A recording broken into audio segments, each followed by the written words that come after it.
À l'est de la République démocratique du Congo s'étend une province d'exception, le Sud Kivu. Un territoire vaste et contrasté, couvrant près de 69 000 km², où vivent plus de 8,6 millions d'habitants. La densité moyenne est de 95 habitants au km². Et plus de 61% de cette population est composée de jeunes de moins de 18 ans. Une province jeune, dynamique, mais aussi fragile, où chaque vallée, chaque rivière et chaque sommet raconte une histoire de richesse et de résilience. Près de 1,5 million d'hectares de terres arables s'étendent dans les plaines fertiles de la Ruzizi, les hauts plateaux de Kalehe, Kabare et Walungu, ou encore les vastes zones de Shabunda, Mwenga et Fizi. Pourtant, seuls 30 à 40% de ces terres sont exploitées. Manioc, maïs, haricots, riz et bananes nourrissent des millions d'habitants, tandis que le café arabica, le thé et l'huile de palme s'exportent vers les marchés du monde. Le secteur agricole mobilise plus de 80% de la population active, mais reste marqué par une faible mécanisation et des infrastructures délabrées. Sous cette terre fertile, le sous-sol cache un trésor encore plus convoité. Ici, les minéraux dits 3T, étain, tantal, tungstène, se mêlent alors dans une abondance rare. Le coltan, exploité dans le Walungu, Kabare, Shabunda et Mwenga, est vital pour l'électronique moderne. Sans lui, pas de smartphone, pas d'ordinateur, pas de console de jeux, pas de technologie. La cassitérite, source d'étain, est indispensable aux circuits imprimés et aux soudures électroniques. La wolframite, qui fournit le tungstène, essentiel pour l'aéronautique et la défense.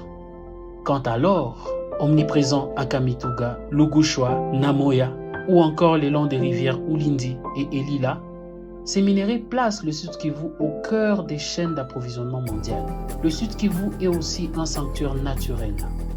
Le parc national de Kahuzi-Biega, inscrit au patrimoine mondial de l'UNESCO, abrite les gorilles de montagne, la réserve naturelle d'Itombwe, la réserve à faune de Nganja et le domaine de chasse de Luama protègent des écosystèmes uniques. Le lac Kivu, paisible et lumineux, le lac Tanganyika, profond et mythique, des panoramas spectaculaires qui offrent un potentiel touristique encore largement inexploité. Mais cette province est aussi marquée par des défis. L'année 2025 a été dramatique.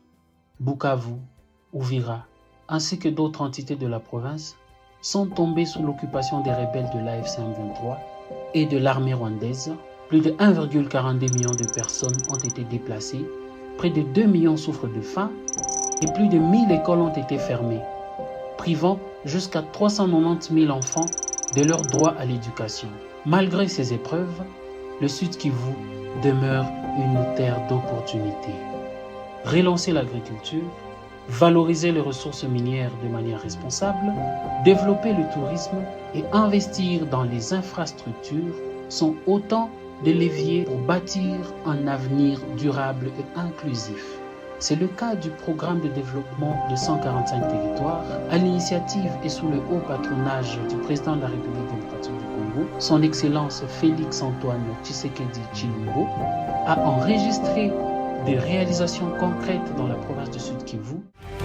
Le président de la République, Félix Antoine Tshisekedi Tshilombo, vient encore une fois à travers ce projet de matérialiser sa vision d'améliorer les conditions de vie et de travail de nos compatriotes, de tous les citoyens congolais.